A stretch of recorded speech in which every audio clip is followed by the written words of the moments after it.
guys. Oh man, my chair's missing. Shoot. Sorry for being late. I am not having a good week. I'm just a bad week. I'll show you why. Well, I'll show you what happened, and I don't want to sit here and boo-hoo, talk about it and get myself in a funk. But my truck finally crapped out, so I have no vehicle. Yeah. But let me grab my chair real quick.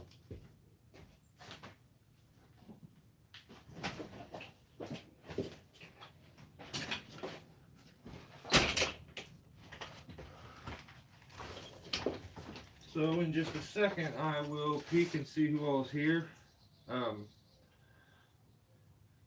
What we're gonna do tonight, I guess, is we'll discuss. I'll talk with you guys for a second, and then I want to do a bit of a demonstration on just rigging basics, stuff with the rope, positioning stuff,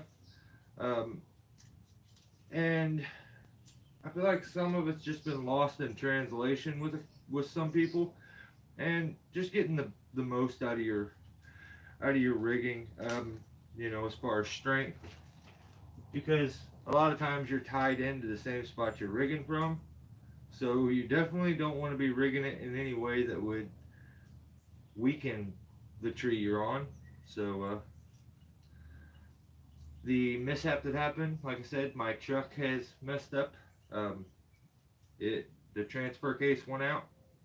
There's transfer case oil all the way up my road. I coasted it home with a trailer load of brush. Got lucky there, but yeah, it's stuck in four-wheel drive. We want to empty some brush. In the process of trying to empty the brush, I got stuck. My truck had been flashing that full wheel low thing, and I had a couple guys that kind of know mechanic work look at it. They just didn't know what was going on. I was gonna take it and to pay to have it taken care of. Well, I was like, well, I'll knock a few things out before I do that. Well, in the process, the truck got stuck. I put it into full wheel drive. It took a second, but it went in, and now it won't come out. And so, yeah, that's just where I'm at. It is what it is. Of course, it happens at the worst time, but you know, that's life. Get through it.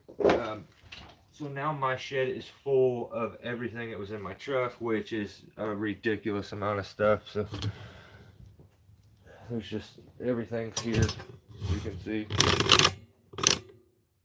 all the way back around the side, all the stuff back over there, all the boxes, all the saws. Gear, other gear, so yeah, just bummed, but I guess it doesn't have to. It doesn't have to affect our stuff that we got going on here, so we are just gonna keep plugging along and have a good live, and yeah, that is what it is. So I'm gonna start at the comments from the bottom up. So if you leave a comment, or if you left one, I missed it, I apologize. And if you hit the thumb button, cool, I appreciate it. That's all I'm gonna say. But beautiful day in Ontario. What's up, Steve? You dropped to 1800. Oh dang, Steve, what'd you get? Bob, what's going on, buddy? Have I checked my? No, I haven't. Should I go check it? Should I go check it? Ground pounder? I'll go check it right now. But yeah, yes, I should. Will you guys wait for a second? Give me just a second. Talk amongst yourself. See, this is what we got going on. I got this demonstration here. I'm going to use this one here for rigging demonstration. Where to tie in on spar work. And just in general, some things to look out for, some like positioning secrets, and then also this one is going to be a demonstration on getting the most out of your rigging. So I'll kind of put you guys so you can see it, from the angle that's here, and then you can kind of guess what you think's going to be going on. But yeah, there it is. And you can look at the saws too. There we go. I'll be right back. I'm gonna go check the mail, ground pounder. Stop. Stop.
What are you doing?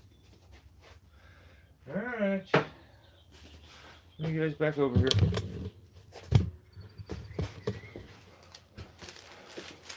Oh, let's see what it is. Hey, actually, ground pounder, it is cool to go ahead and open it here with everybody, right? What's up, Dakota? How you doing, buddy? I have a lot of solo climbs to do this week. Right on.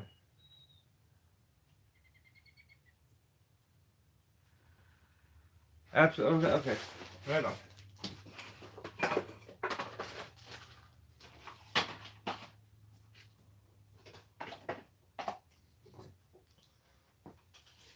I worked for an old man that gave me this knife one time. It's sweet. Just okay. Let's see what it is.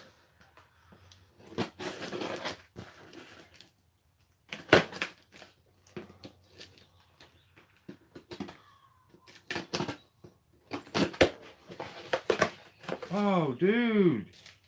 Whoa.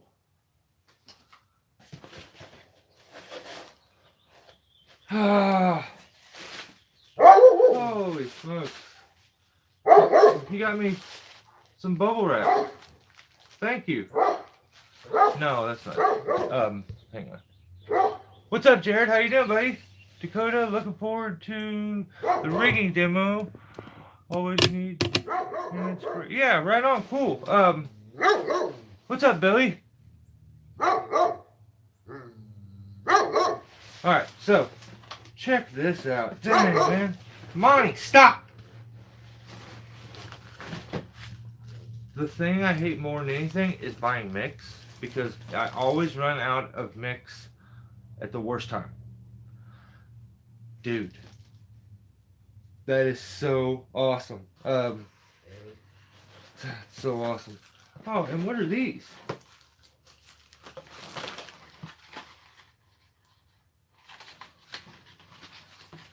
Oh, just, okay, you were using it to keep it into place? Cool. Were you using those to kind of fill? I was like, dang, he gave me smoke alarms. He's worried I'm going to burn myself down. So. No, Dan, you're good, buddy. We just got going. You're all right. Oh, you're talking about the truck, maybe? Yeah, it is what it is, dude. It's not like I didn't know it wasn't. It was coming, so. Just to keep it. Yeah, cool, right on, dude. That is so awesome. I was like, why is it so heavy? And yeah, look at all that. That is 6 bottles of 5-gallon mix. So awesome. Yeah, I dig it. That is cool.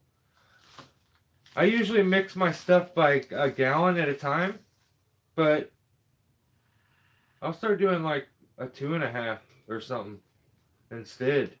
and not have to go get it and do it so much. So, dude, thank you so much. That is awesome. I am stoked on that. Slap that right there. So, this is what's up. All right. I don't know how that runs in that. You knock it off. I don't know what you're talking about, Husky. I wouldn't dare own one. So let's get into that. I don't know what I did post a video on the community page and asked you guys, hey, if you get a chance, swing in there, check that video out, and that's what we'll discuss. Oh, that's a nice gift for you, bro. Oh, thanks, Dakota. Yeah, it is, isn't it, dude? I am stoked. That's so awesome. So you're welcome. I go through 10 gallons a week when we were gymming. Dang, man, that is crazy. Yeah. So the video was from a really good YouTuber and climber, Zacchaeus. He does really good content, really good work. I think he approaches it a bit different than I do personally. I'm more of a like, hey, this is why I did this. This is what I did, and this is why I did it.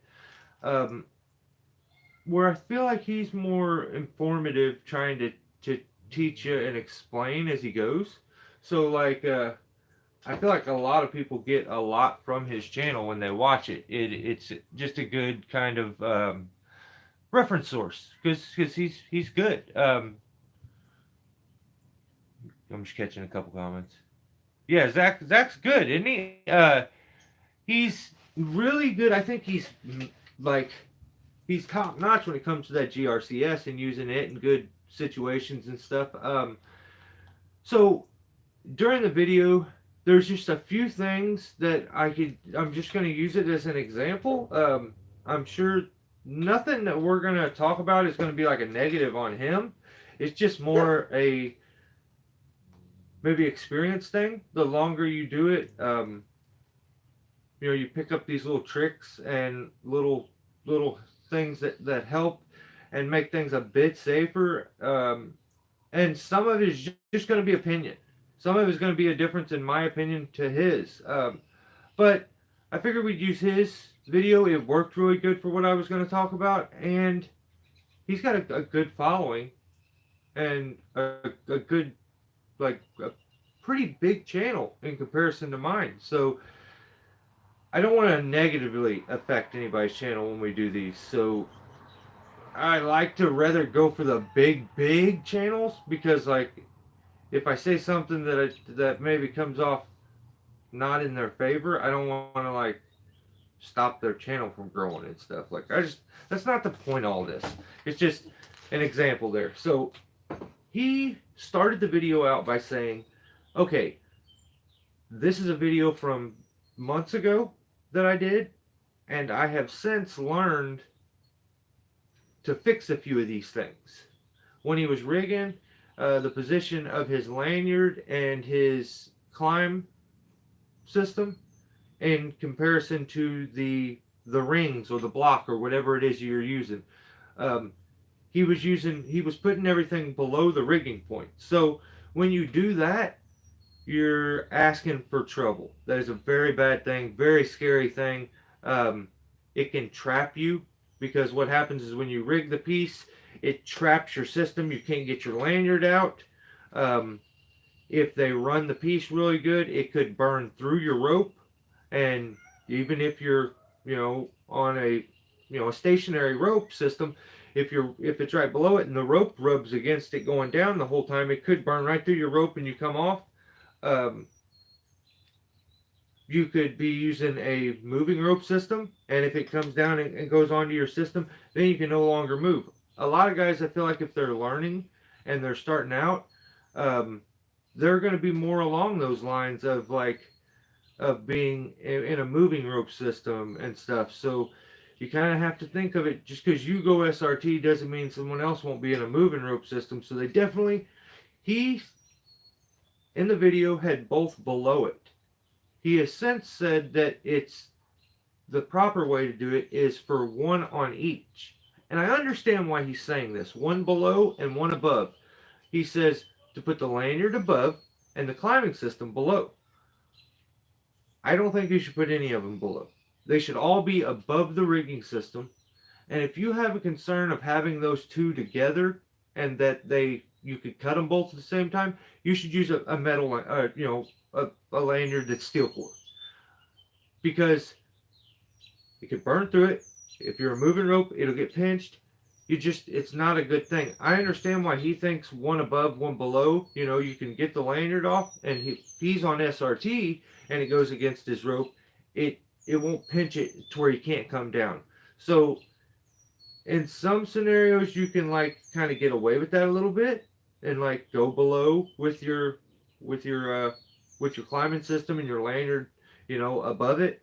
But I would always say, don't make your notch so close to your tie-in point. Give yourself a little bit of space. What I'll do is I'll show you it on this tree thing here. I'll put a saddle on and I'll show you exactly how I would set it up. But another thing that he talked about was when he's up in a tree and it's a real sketchy tree, is like using the handsaw as opposed to using his chainsaw.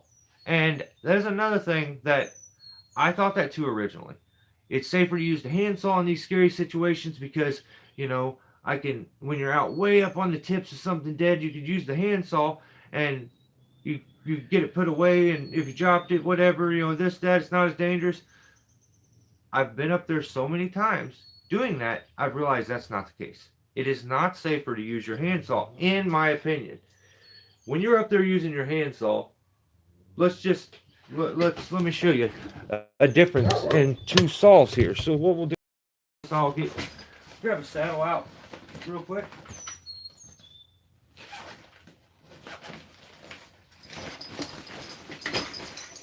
We'll use this old one right here.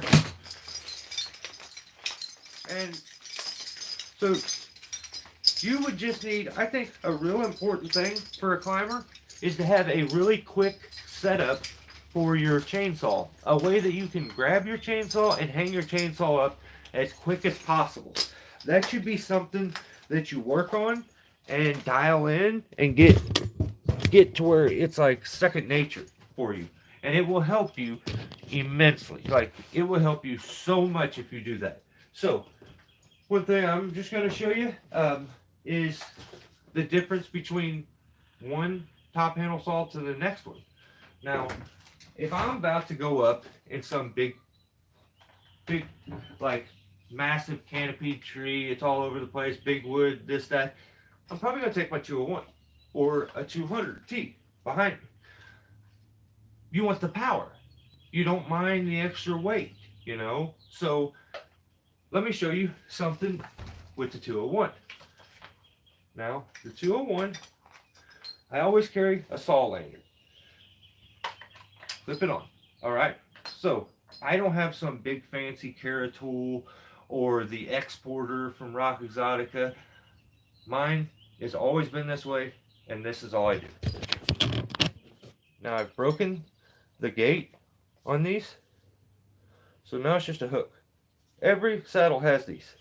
So now I'm just taking this and you can attach a lanyard there if you want to hook the lanyard, but I just hook to these things.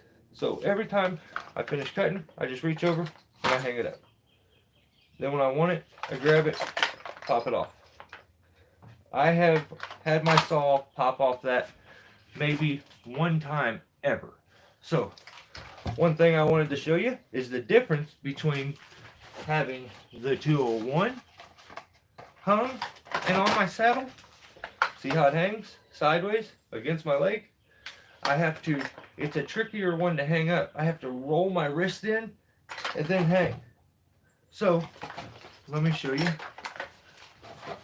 where the 150, say I'm about to go up this little skinny, dead, bean pole of a tree, and I know it's going to be really crazy, shaky, and that's where I'm going to be up in the top of the tree, and I would say, oh, I want to use my handsaw.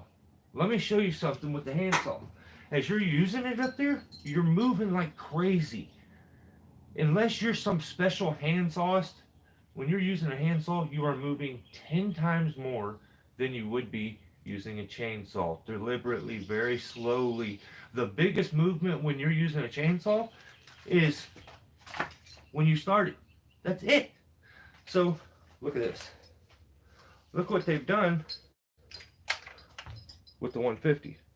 They've changed this. This was sideways.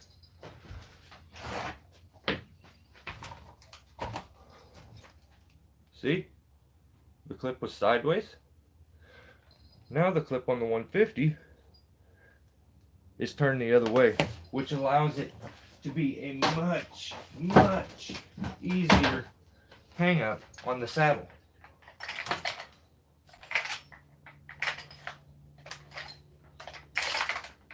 I usually hit it without even looking most of the time. So not only do I have it, it's easy to hang up, a real quick, easy way to hang it up. This is 10 times lighter. I find myself, it's just, if I'm going to be in them tight, scary situations, I'm looking to have a super light, easy to use chainsaw. I want to be able to hang it up quickly.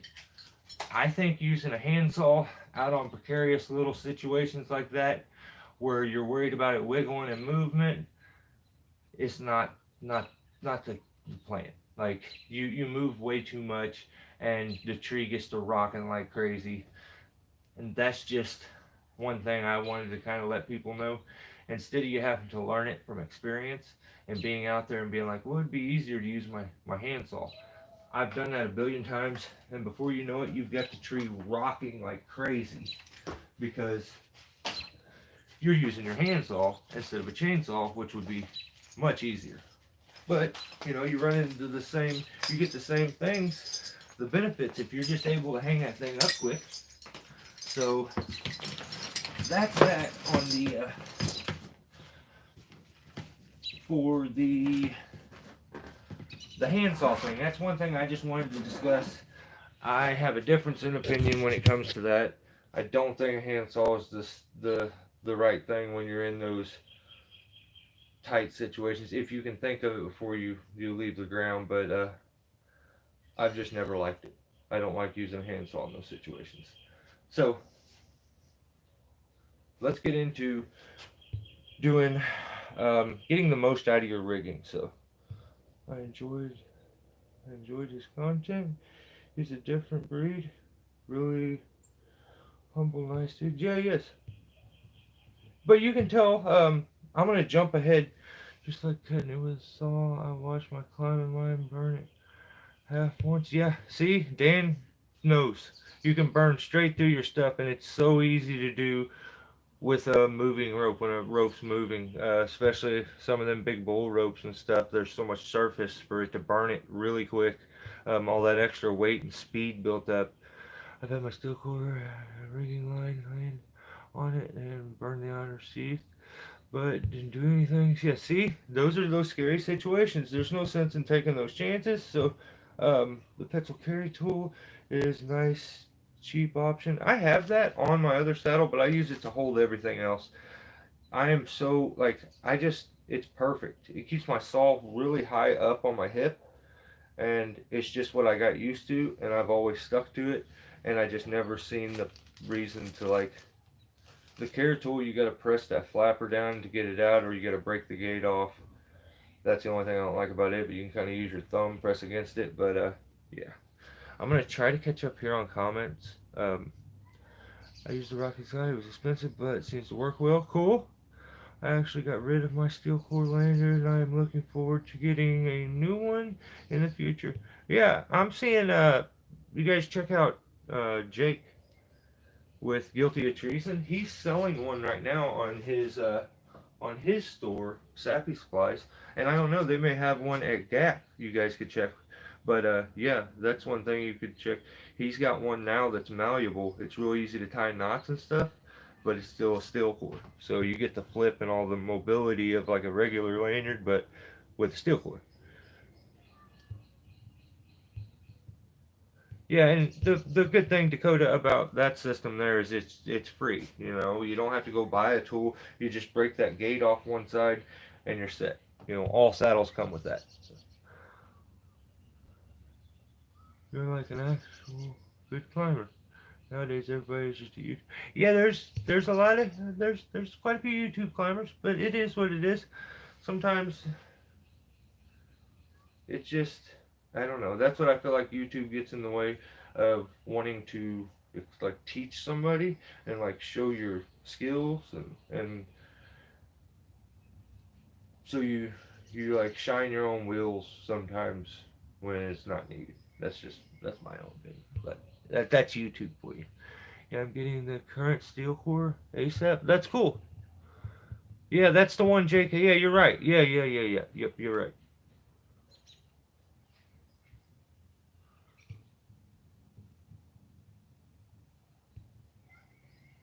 The maxi flip is really nice and flexible. Cool. I've not had a steel core for many years. Yeah, I've never used a steel core. I have steel core like ropes and stuff in here, but I don't. I have a new lanyard here from Gap that I gotta switch mine out. But you guys ready to do this rigging situation here? Let's do okay. Yeah, we got 11 thumbs, 21 people.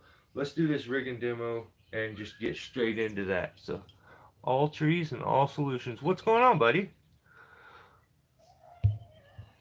I just got 2 ropes from the Kalimba. Oh, cool. How's it going in the Philippines? Okay, so let's do this. This is what I'm gonna do. We got 13 thumbs up now. Go.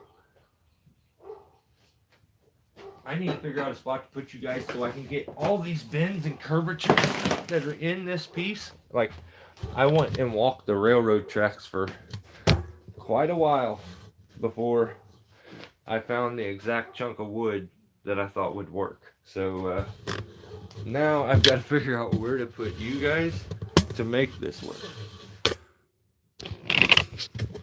Let's see. That's getting close. It's getting close.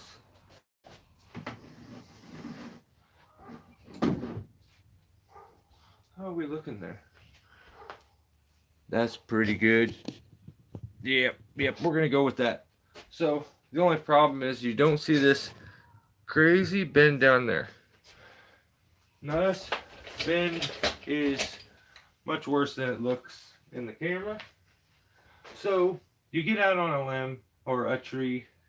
See, I hate that it's right against this other one. Let's see what we can do here. I gotta be able to move this somewhere. Let's try that. Work with me, guys. I'm sorry. Oh, you would think I would have some of this stuff figured out by now, for as long as I've been doing it.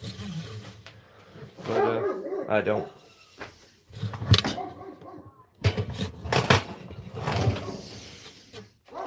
Okay, so let's see how that looks.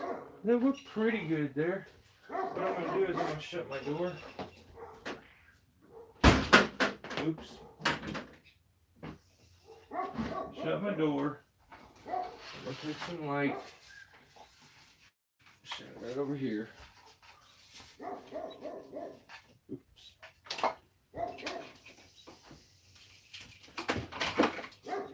Monty, stop.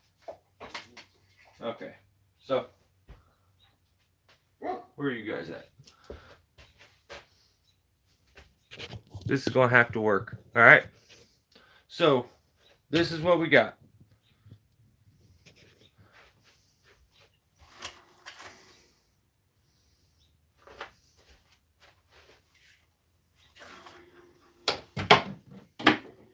Try to get it as lit up as I can. That way we can all see what's going on here. Alright, let's try this. You guys ready?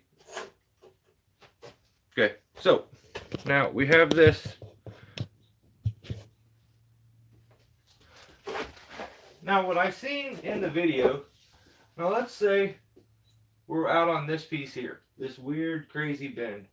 Damn, I hate the lighting here. This is horrible. Is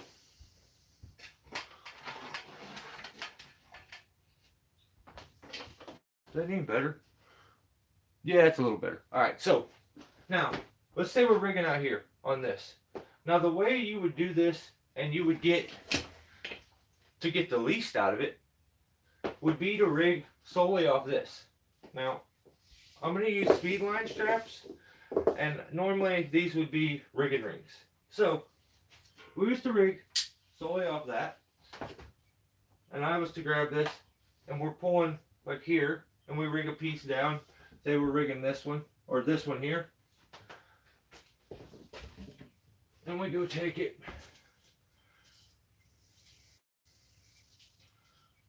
We tie her on real quick. Okay, so we're rigging from this one, and we go to rig it off, and it's up here. We cut it, and it drops in. Wham! It's putting so much stress on this one little stem here. So if this is the one you're wanting to lower off of, you have so many options to get the most strength out of this thing. And one of the biggest things is spreading that stuff out in the system, like in throughout the canopy here. So let's see. Jesus Christ. Okay. Alright. Was not funny. Alright. So a chunk of wood fell off. Alright. So rigging out here, you're putting so much stress right here on this union. And it's likely to fail because you have all kinds of negative space here where a guy's just sitting out here, he's holding the rope, and as it's coming down, it's just shocking this, and it's actually the pull direction that you're going to get off this is going to be the in-between of both points. So the in-between of both points is you're taking this limb and you're pulling straight down, which is likely going to make it flex here and fail here. So there's easy ways to strengthen this limb and get the most out of it. The way, when you look at the limb, you're just looking at it. I would say, if I was asking myself, what's the one way that I don't want to put bend and pressure on this limb? And that would be straight down. Because of the bend to it. When I have a dog leg like that or a sharp bend to them, those unions are usually bad. Those spots are weak. So you can't just rig straight off of that without having like a, so let's say we want to strengthen it a little bit. The first step to strengthen it would be to take it, instead of a guy sitting way out somewhere else or using a porter wrap off of a different tree over here, if he took the rope and ran it all the way down to a bollard down there, he now can rig it, but you do still have negative space here, so now you're getting a pull of between these 2 points from straight down those 2 lines. So you're taking it and you're still flexing pretty much down, but it is back a little bit more than the other one. So that adds a little bit of stability. It causes a bit of compression, and it shares it a little bit. The way to make that a little bit stronger would be to access it a little more onto the bend that you get down here. So you want to put the force into the tree. So the way I would do that would be finding a sharp bend into it, and I'd be clipping on there. So instead of the 1, it goes from the 1 to the stem. Then from the stem down to here. So now the force is, there's 3 ropes, boom, boom, boom. So now you're getting a little more of a compression into the limb by those rope angles. You've taken it and eliminated some of the negative space that was there by clipping it back to the stem. Okay, so we've strengthened it 2 different ways, and we've added a lowering device on the base to compress. Then we've added a redirect on the way up the stem. Now the way to get the most out of it is to get the most out of your canopy. And that's going to cause, if you set that up correctly, it's going to cause complete compression down into it. And you can take this limb that every which way you were just rigging it was causing it to pull straight down right here. This limb was being pulled straight down, which is the worst thing for that union.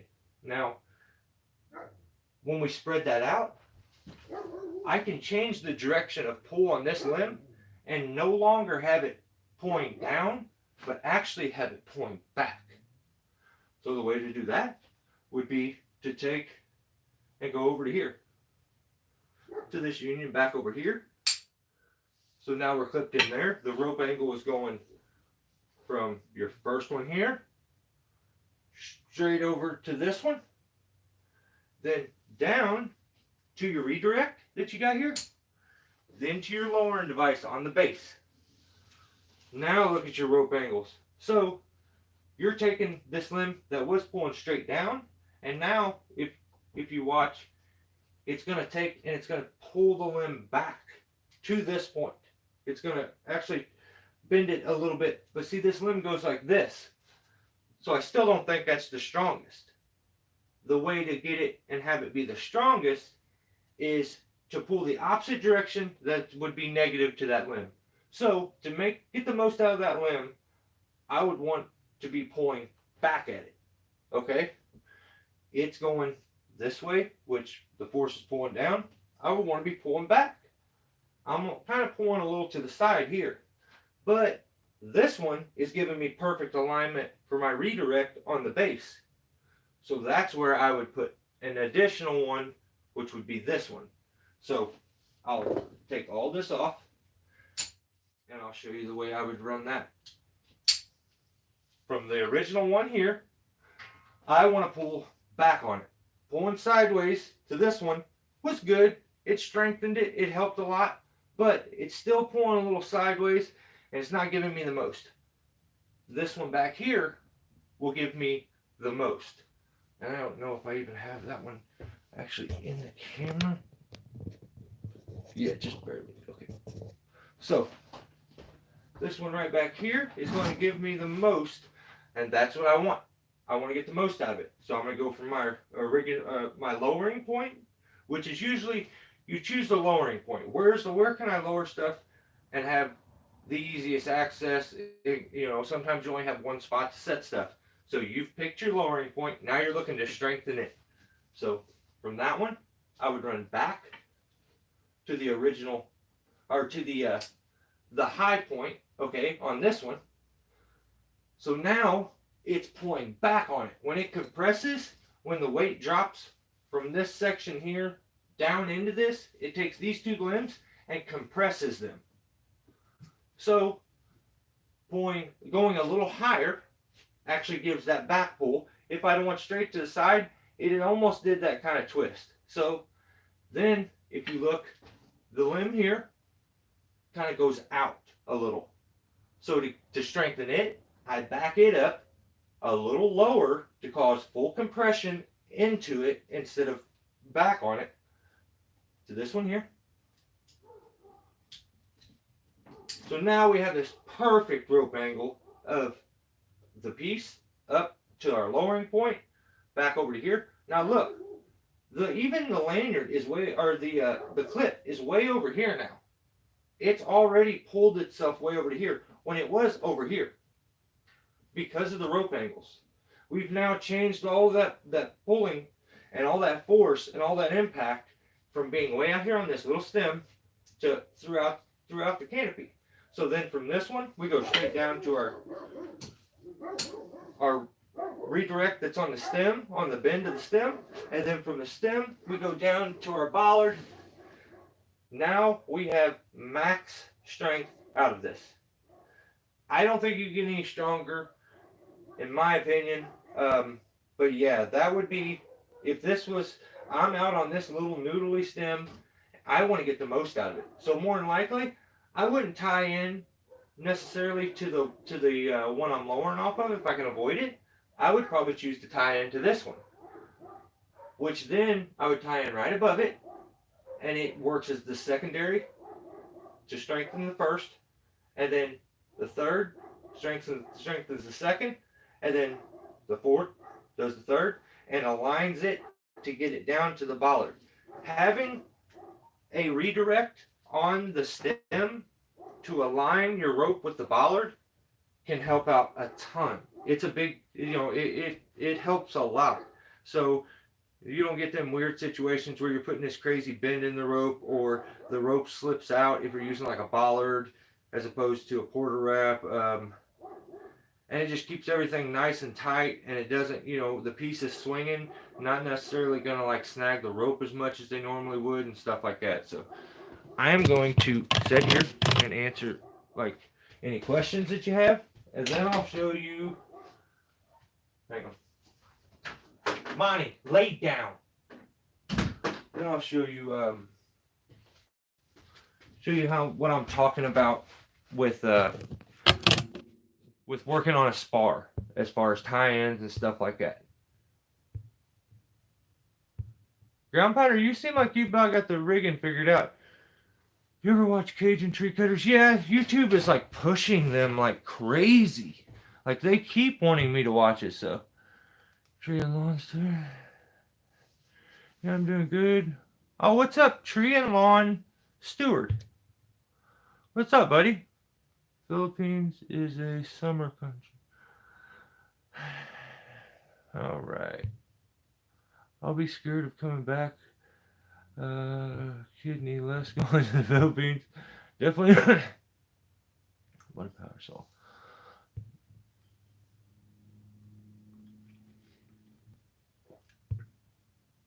Brandon Lonnie, what's up?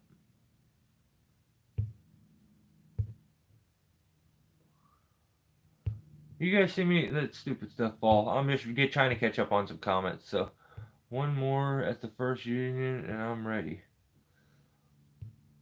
Yeah, I'm just this demo is more of how could you with that weird bend in it. You see this weird bend down here.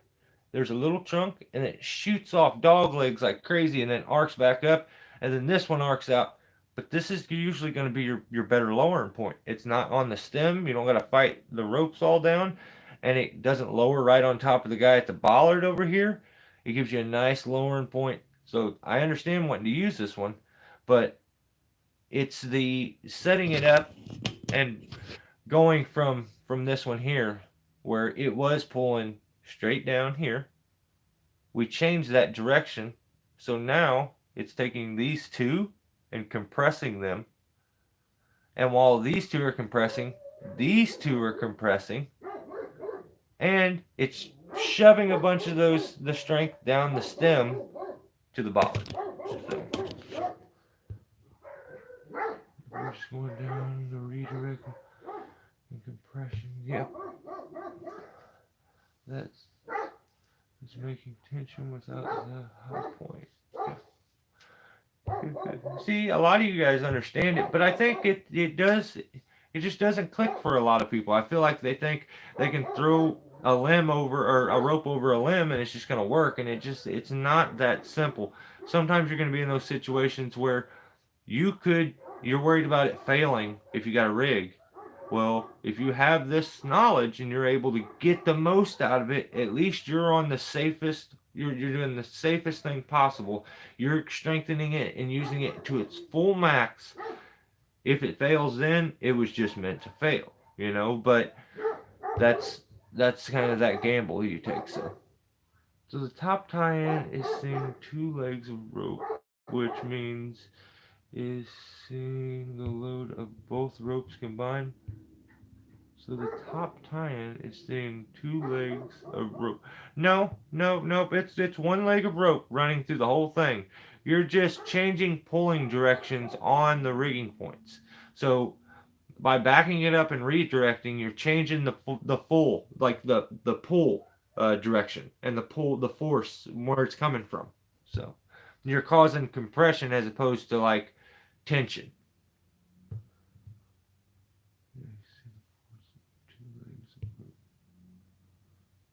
rope redirect in this system is saying a lot of forces. No, like, no, no. Like, and I wouldn't be using those. I would be using rings. So, they're funny old boys. Looks like a whole. Yeah, I know. It is pretty. They're pretty crazy. The only thing that I can't get into is their boss. Like the boss guy seems like the guy that I worked for a long time ago that owes me all the money and ripped me off. And so I just can't like. I'm like, I just can't get into it. I think that guy just rubs me the wrong way, and he's never done anything. It's just he seems like this other guy. So, yeah. Look at the micro rigging on tree stuff with Lawrence. This is the best way to build the rigging system to handle the most. Yeah, 100%.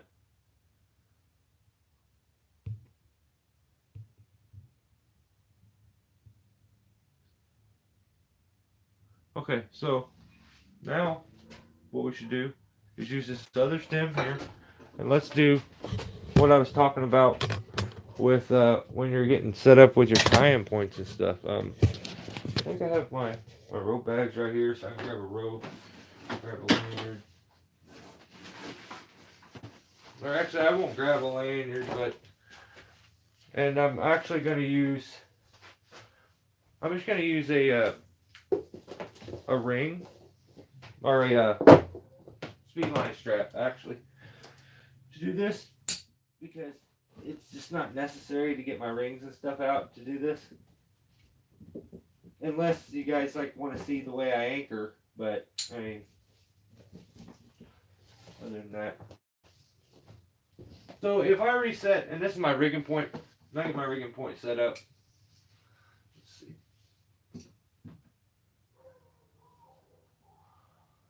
Let's just hook it up like this.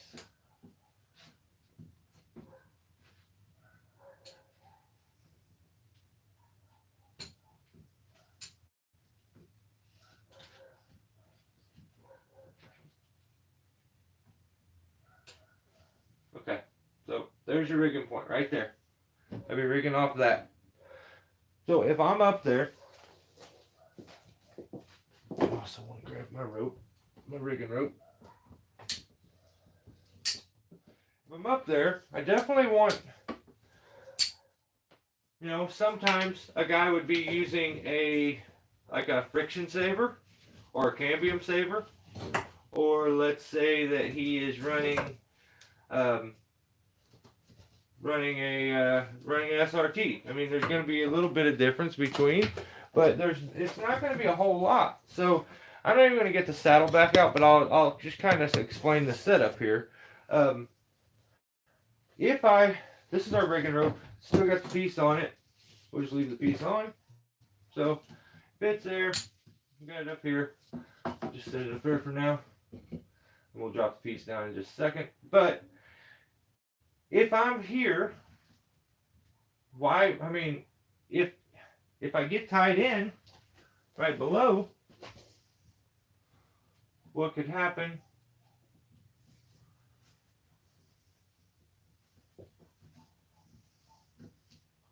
is I get pinched and my rope can't move. So whether that be your lanyard or whatever it is, your climb system, if you're sitting there and you're anchored right below it, and and the piece comes off, it comes right across your rope now, or you're tied in right below. You see where it's touching? It's touching my rope here, and it's touching my rope. It can go across my rope. So even if I was over here, it's still going across my rope here, and it's going to burn my rope. Eventually, it won't take long. It'll burn straight through it. So even if you're SRT, that pops and you come falling out. Now, if you're in a moving rope system, a lot of guys would be using, say, a cambium saver, or even if they don't use a cambium saver and they just go straight around, they have now two legs that can be burnt, whichever one it goes across. And now, if that has too much weight and it gets set there, something goes wrong, a knot gets stuck in the system, it won't move, it's stuck. You can't move. You're stuck in that position. You can't be rescued, nothing, because you have 800 pounds of a chunk of wood across your line and got you pinched. Now, if you also had your lanyard in there, you're really goofed. You know, you really can't do anything. You're stuck in that spot, and there's not a thing you can do except for cut all the lines and try to, retie in. I would say if you ever got stuck in that situation, my instinct would say get the tail of my rope, get it up into the air, get it tied up above it real quick, and take my system off, go like Blake's hitch right up above, and then disconnect these and cut them or whatever if they're stuck and they can't come out. I mean, who knows what you end up having to do, but you don't want to be stuck in that situation. So being one below, one above, I just don't think it's the greatest idea. They both should be above. So if I'm going to tie in, and I'm going to do it safely, I'm always going to tie in. Usually I go climbing system very close, like right on top of the rigging, smashed into it. So it is right in there. So now it's going to go over when it drops down. You can't get my rigging system or my climbing system. I'm above it. So also I would want to have my lanyard a little above my climbing system. So a little bit of stability. And I would also offset my knot and my anchor point from the rigging. I would turn it off to the side, and that actually gives a little bite and a little pullback. Usually you can get a little tighter into the system and stay a little closer. But yeah, positioning as far as that goes, I just don't think it's a good idea. I really don't. I don't think it's ever a good idea to have any of your climbing systems below when you're negative rigging off of a spar, especially. So, it's just my own personal opinion. There may be stuff out there that proves me wrong. I've never seen it, if it is, but I have seen it explained this way, and I just didn't agree, and I didn't want to just leave it like, yeah, okay, try it out. Don't try it out. It's just not a good thing. You get stuck, and you don't want to be stuck. Believe me. But like I said, if you get stuck, I would say get a hold of the base of your rope, pull your rope up, get a hold of the tail, throw it up above it, anchor in real quick, come back down. Now, if a guy was working a stem down, and uses a cambium saver, we would pretend like that's a cambium saver, he would hook up right above it too. He wouldn't hook up below it because it's a moving rope system, and you don't want to get stuck. So I just think people overlook the small things until it happens, and then you're stuck, and you don't want to be in that situation. So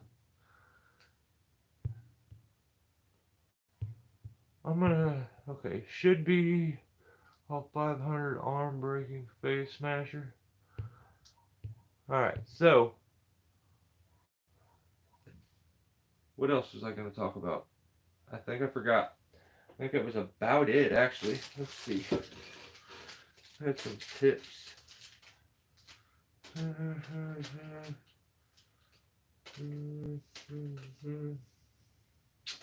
I covered all the stuff I was wanting to cover, really, and kind of ran through it as quick as I could. Hopefully this helps some people out, and that's, I don't know. If there was any other questions about it, I'd answer them. I just can't really think of anything else to discuss as far as that goes on the rigging. It's just, don't get stuck in that spot. You can easily get there, and by not thinking ahead. Hey, here's one little trick I'm going to show you before we end this. It's something that is very simple that I see so many people do, and it drives me nuts, if I'm being honest. So, let me show you. See that crotch right there? So let's say you take a rope and you're trying to throw it up over a limb, okay? You throw your rope. Let's say you even make a knot. All right, we'll put a little loop knot right here. We'll spin it a few times. And just get us a good little wad right there. All right. So we got our pretend throw ball, and we throw it up. Damn thing. Right up over that limb. All right. Now, here's the end of the rope. It's right there. So I see people when they try to get a rope to go over a limb or to get it back, they do this. They whip the rope. That's not what you do. What you're doing when you take and you whip up and back down is you're actually causing like a tail whip, a cat like whip that's whipping it back and it's taking it out of it. It's not helping you when you do that. So when you have a rope over a limb and you want to get it to drop down, you don't flip up and back down. You take, put your arm and you want to introduce rope into the system by taking and doing that. So you see that? You flip, take your arm and go over and introduce rope into it instead of like maybe I could show it a little better over here.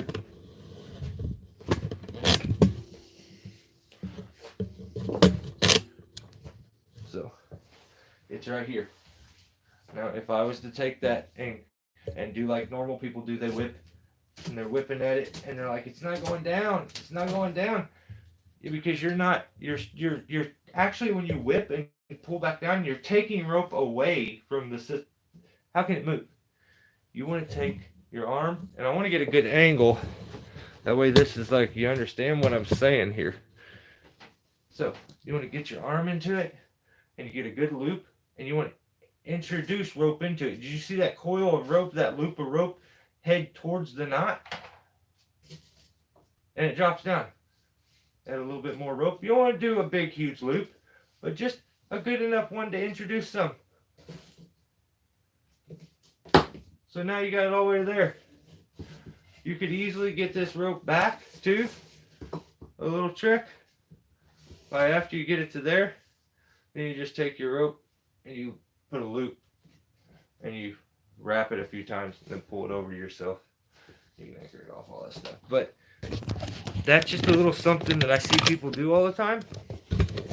That it's funny because I for years did the same thing and didn't understand it. Like, and then when I realized what I was doing wrong, I'm like, oh my gosh, why don't I think about things more? Like I just don't think about things. So, what's up, Thomas? I didn't even know you were here, buddy. What's going on? Here, what's up? See the load.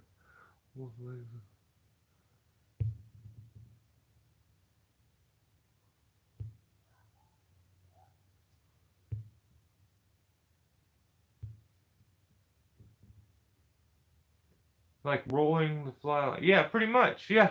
Yep.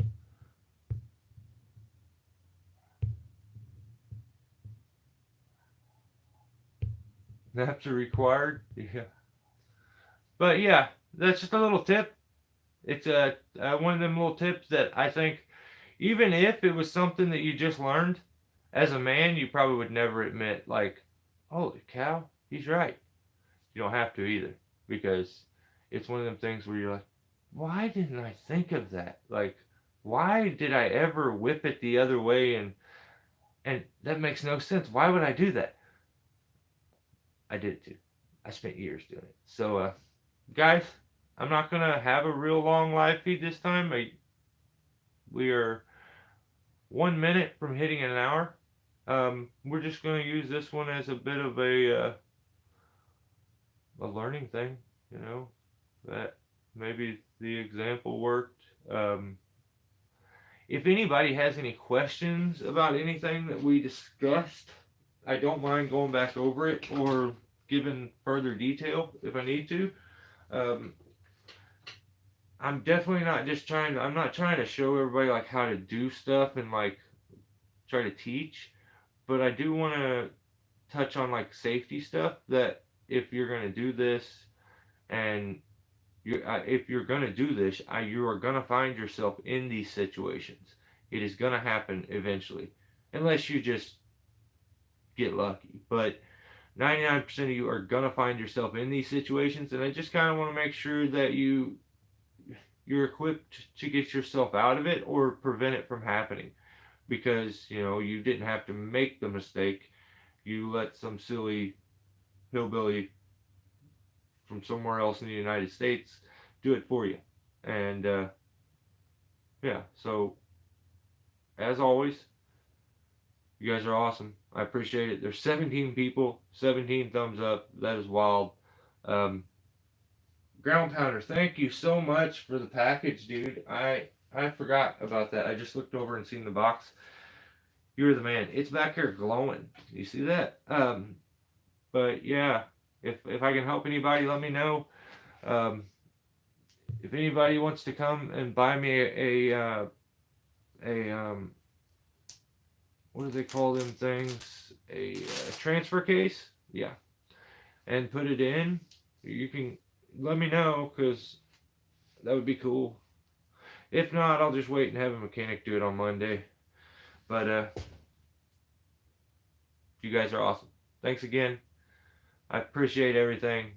And just this is the fact you guys give me your time. So if I can help you with anything else, if anything was a bit confusing or you didn't quite catch it, it's not any sweat off my back for you to ask a question for me to answer. So yeah, stay safe and set yourself up for success.